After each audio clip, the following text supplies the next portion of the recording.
اسی طرح اگر رزق کی تنگی ہے تو یا رزاق. اسی طرح باقی جو اللہ تعالیٰ کے نام ہے وہ حسب ضرورت حسب موقع ان کے ساتھ اللہ تعالیٰ کو پکارا جا سکتا ہے. پھر یہ کہ ایسے مواقع پر اللہ تعالیٰ سے اپنی بخشش بھی مانگنی چاہیے کہ کہیں ایسا تو نہیں کہ ہم اپنے گناہوں کی وجہ سے اللہ کی مدد سے محروم ہیں یا روک دیے گئے ہیں. یعنی اللہ کی مدد پر اللہ کی رحمت تو عام ہے، لیکن کس تک نہیں آتی جب اللہ اور بندے کے بیچ میں حجاب ہوتا ہے یا رکاوٹ ہوتی ہے، اور وہ حجاب گناہوں کی وجہ سے ہوتا ہے. پھر اسی طرح یہ ہے کہ دعا میں سب سے اہم مقصد جو ہو اس کو پہلے بیان کرنا چاہیے.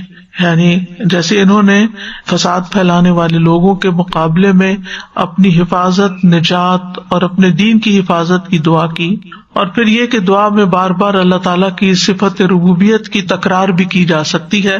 یعنی بار بار یا رب، ربنا، ربی، یعنی بار بار انسان دعا کے اندر ہر بات کے اندر یا رب یا رب یا رب اس کی تکرار کرے، زیادہ دفعہ بھی اس کو پکارے. اور اللہ تعالیٰ کی جو ربوبیت ہے وہ دو طرح کی ہوتی ہے، ایک عام ربوبیت ہوتی ہے اور ایک خاص ربوبیت ہوتی ہے. عام ربوبیت ساری مخلوق کو حاصل ہے، انسان، جن، چرند پرند، حیوان، فرشتے، اللہ سب کا رب ہے. لیکن خاص ربوبیت اللہ کے مومن بندوں کو حاصل ہوتی ہے جب وہ اللہ کے اس نام کے ساتھ وسیلہ پکڑتے ہیں اور اللہ سے دعائیں مانگتے ہیں، تو پھر ان کی دعائیں قبول ہوتی ہیں. اور دعا جو ہے وہ نیک لوگوں کا ہتھیار ہے. یعنی دشمن کے مقابلے میں دعا جو ہے وہ ایک ہتھیار کی حیثیت رکھتی ہے. یعنی جب آپ کے پاس کسی کا مقابلہ کرنے کے لیے کچھ بھی نہیں، آپ خالی ہاتھ ہیں، آپ کمزور ہیں، دعا آپ کو سب سے زیادہ اسٹرینتھ دیتی ہے، آپ کے اندر قوت پیدا کرتی ہے. اور دعا کرتے ہوئے انسان کو وجہ بھی بتانی چاہیے کہ اللہ تعالیٰ میں آپ سے کیوں مانگ رہا ہوں. جیسے انہوں نے کہا نا کہ انک انت العزیز الحکیم، ہم تیری طرف اس لیے آئے ہیں کہ تو غالب ہے، تو حکمت والا، تو سب کچھ کر سکتا ہے. حکیم کا ایک معنی حاکم بھی کیا گیا، یعنی حکم تیرا ہی چلتا ہے، اس لیے ہم تیری طرف رجوع کرتے ہیں، تجھ پر بھروسہ کرتے ہیں، کیونکہ ہمارا یہ یقین ہے کہ تو کر سکتا ہے. اسی طرح آپ دیکھیے کہ پیغمبروں کی دعاؤں سے ہمیں یہ پتہ چلتا ہے کہ جب وہ دعا مانگتے تھے تو وہ جزیات کے ساتھ بھی دعا مانگتے تھے. یعنی وہ کس طرح کہ جو ان پر اللہ کی نعمتیں ہوتی تھی ان کا ذکر کر کے.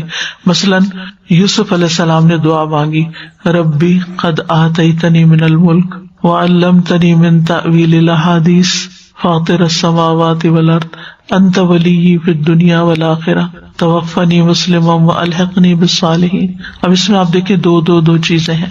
سب سے پہلے انہوں نے کہا کہ اللہ تو نے مجھے ملک دیا، یعنی بادشاہت دی، دنیا کی نعمت کا ذکر کیا، بول کے منہ سے کہا. اور پھر وعلمتنی من تأویل الاحادیث، باتوں کی تعویل اور حکمت سکھائی مجھے، خوابوں کی تعبیر کا علم عطا کیا. یعنی علم بھی دیا، بادشاہت بھی دی. یہ دو بڑی نعمتیں تھیں، ان کا ذکر کیا. اور پھر اللہ تعالیٰ کی صفات کے ساتھ اس کو پکارا، فاطر السماوات والارض انت ولی، فاطر اور ولی، انت ولی فی الدنیا والآخرہ، آخر میں اپنی حاجت پیش کر دی، توفنی مسلما والحقنی بالصالحین. دو نعمتوں کا ذکر کیا، دو چیزیں مانگی، توفنی مسلما، مجھے اسلام کی حالت میں فوت کرنا، اور میری تمنا یہ ہے، والحقنی بالصالحین، اور نیک لوگوں کا ساتھ دینا. کیونکہ یہ بڑی زبردست دعاؤں میں سے، اس سے بڑی انسان کی کوئی خوش قسمتی نہیں کہ اس کی زندگی بھی نیک لوگوں کے بیچ میں ہو اور اس کی موت بھی نیک لوگوں کے بیچ میں ہو. اسی لیے ہم دعا مانگتے ہیں وَتَوَفَّنَا مَعَ الْأَبْرَارِ، کہ اللہ ہمیں نیک لوگوں کے ساتھ فوت کرنا. انسان جب آخری وقت میں نیک لوگوں کے ہاتھوں میں ہوتا ہے، اس کو کلمہ پڑھوائیں گے، وہ اللہ کا ذکر کریں گے، وہ فضول فالتو باتیں نہیں کریں گے، اور اس طرح اس شخص کا خاتمہ خیر کے ساتھ ہوگا. تو بہرحال کہنے کا مطلب یہ ہے کہ کبھی کبھی جب دعا مانگنی ہو نا تو کہا کر اللہ تو نے پانی پلایا، تو نے مجھے یہ چیز عطا کی، تو نے مجھے یہ علم دیا، مجھے سیکھنے کا موقع دیا، مجھے سکھانے کا موقع دیا، یا رب تو مجھے یہ نعمت بھی عطا کر دے. اور سب سے بڑی نعمت کے حسن خاتمہ، زندگی جیسے بھی گزرے آخری وقت اچھا ہونا ہی خوش قسمتی کی علامت ہے کہ خاتمہ بالخیر ہو. تو یعنی یہ ہماری دعاؤں میں سے خاص دعا ہونی چاہیے. تو دعا میں علت کو بیان کرنا، نعمتوں کا ذکر کرنا اور ان نعمتوں پر شکر ادا کرنا اور پھر اس کے بعد اللہ سے مانگنا یہ اللہ تعالیٰ کو پسند ہے. اور پھر جو اللہ پہ توکل کرتا ہے اللہ اسے کافی ہو جاتا ہے. قرآن مجید میں آتا ہے وَمَن يَتَوَكَّلْ عَلَى اللَّهِ فَهُوَ حَسْبُهُ، جو اللہ پہ بھروسہ کرتا ہے اللہ اس کے لیے کافی ہو جاتا ہے. اور دعا مانگنے والے کو اللہ تعالیٰ کے نام بھی آنے چاہیے، اللہ تعالیٰ کی صفات کا پتہ ہونا چاہیے. اس لیے اگر ہم چاہتے ہیں ہماری دعائیں قبول ہو تو ہم اللہ تعالیٰ کے اسماء و صفات کا علم حاصل کریں، کیونکہ وہ اشرف العلوم میں سے ہے، یعنی اس علم میں سے جو سب سے بہترین اور سب سے اعلیٰ علم ہے. کیونکہ جس نے اللہ کو پہچان لیا پھر اس کی عبادت کے اندر اس کا دل لگے گا اور محبت سے عبادت کرے گا، شوق سے دعا مانگے گا، پھر وہ اللہ تعالیٰ کے بارے میں بدگمانی نہیں کرے گا، اس کی دنیا اور آخرت دونوں اچھی ہو جائے گی. تو انہوں نے کہا اللہ ہی پر ہم نے توکل کیا، اے ہمارے رب تو ہمیں ان ظالم لوگوں کے لیے فتنہ نہ بنا اور تو ہمیں اپنی رحمت کے ساتھ کافر قوم سے نجات دے. یہ دعائیں موسیٰ علیہ السلام اور ان کی قوم کے نوجوانوں کی ہیں جو موسیٰ علیہ السلام پر ایمان لائے تھے. اللہ تعالیٰ نے موسیٰ علیہ السلام کو واضح نشانیاں دے کر فرعون اور اس کی قوم کی طرف بھیجا تھا جو بنی اسرائیل پر بہت ظلم و ستم کر رہے تھے. لیکن موسیٰ علیہ السلام کے واضح معجزات، چمکتا ہاتھ، عصا کا اژدہا بن جانا اور دیگر معجزات دیکھ کر بھی اور پھر خاص طور پر جادوگروں کی شکست کھانے کے باوجود وہ ایمان نہیں لائے، یعنی فرعون اور اس کے سردار جو تھے، سوائے اس کی قوم کے چند نوجوان لوگوں کے. اور دوسری طرف فرعون کا ظلم اور بڑھ گیا، بجائے اس کے کہ وہ معجزے دیکھ کر ایمان لے آتا اور زیادہ ظالم بن گیا.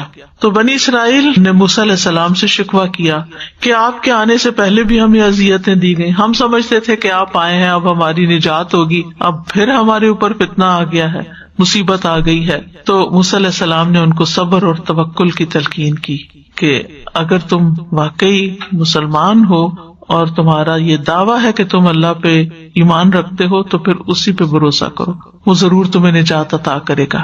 تو موسیٰ علیہ السلام کی قوم کے نوجوانوں نے موسیٰ علیہ السلام کی نصیحت کو نہ صرف یہ کہ قبول کیا بلکہ اس کے مطابق دعا بھی مانگی، زبان سے بھی اقرار کیا کہ ہم صرف اللہ ہی پر توکل کرتے ہیں، اور اے اللہ ہمیں ظالم لوگوں کے لیے فتنہ نہ بنانا کہ وہ ہم پہ غالب آ جائیں اور وہ یہ سمجھنے لگے کہ وہی حق پر ہیں.